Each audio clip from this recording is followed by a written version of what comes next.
સમગ્ર દેશમાં સત્તા મેળવવા અને ગુજરાતમાં પણ સત્તા મેળવવા માટે ભાજપાએ સૂત્ર આપ્યું હતું, बहुत हुई महंगाई की मार, अच्छे दिन।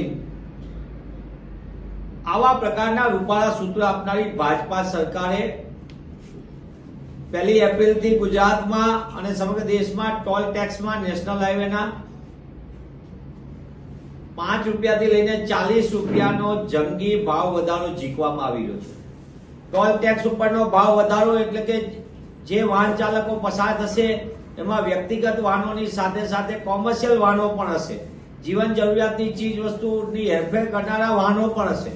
એટલે કે આ ટોલ ટેક્સનું ચક્કર શરૂ થશે। એટલે 2023માં વધારો, 24માં સ્ટેટના ટોલ ટેક્સમાં વધારો અને 25માં 1 એપ્રિલથી જે ટોલ ટેક્સ વધારો, એના કારણે મોંઘવારીમાં પરેશાન થઈ રહેલી જનતાને વધુ એક મોંઘવારીનો માર પડશે। સાથોસાથ તાજેતરમાં Gujarat state road transport GSRTC ST બસમાં 10%નો જંગી ભાવ વધારો કર્યો છે।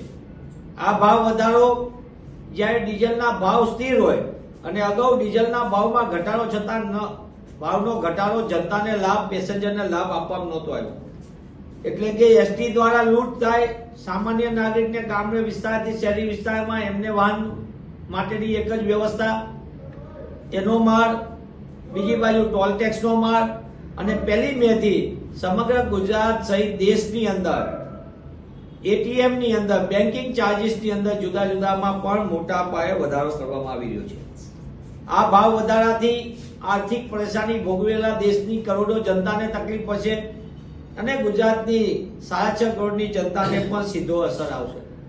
નેશનલ હાઈવે ઉપરના ટોલ ટેક્સ કલેક્શનની અંદર ગુજરાતમાં છેલ્લા 5 વર્ષની અંદર સમગ્ર દેશની અંદર જોઈએ તો 3જા ક્રમમાં ટોલ વસૂલીમાં ગુજરાત આવે છે। એટલે કે ગુજરાતે છેલ્લા 5 વર્ષની અંદર 18,751 કરોડ જેટલી માતબર રકમ વાહન ચાલકો પાસેથી ટોલ ટેક્સ પેટે વસૂલવામાં આવી છે। સાથે સાથે શૈક્ષણિક સત્ર શરૂ થશે એટલે એના પુસ્તકોના ભાવ વધારો, શૈક્ષણિક વસ્તુઓના, શૈક્ષણિક સાધનોના ભાવ વધારો થાય। આમ સમગ્ર દ્રષ્ટિએ જોઈએ તો દેશની અંદર આર્થિક મુશ્કેલી અનુભવી રહેલા કરોડો પરિવારને અને ખાસ કરીને આપણે જ્યારે ગુજરાતમાં વાત કરીએ ત્યારે ગુજરાતના નાગરિકોને પણ મોંઘવારીનો જબ્બર માર ભાજપ સરકારે આપીને જનતા સાથે છેતરપિંડી કરી છે, વિશ્વાસઘાત કર્યો છે। ત્યારે કોંગ્રેસ પક્ષ તરીકે અમારી માંગ છે કે બેફામપણે ટોલ વસૂલવાનો જે રીત છે એ રીત ઉપર રોક લાગે,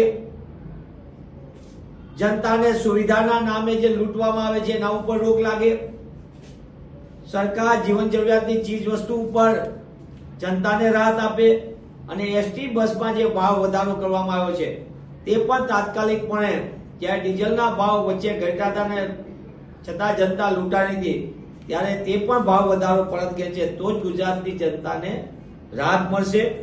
એક તરફ દેશમાં આર્થિક બાબતોને લઈને સતત અસમાનતા વધતી જાય છે, પૈસાદાર અમીર લોકો અમીર થતા જાય છે અને મધ્યમ વર્ગને ગરીબ વધુ ગરીબ થતો જાય છે।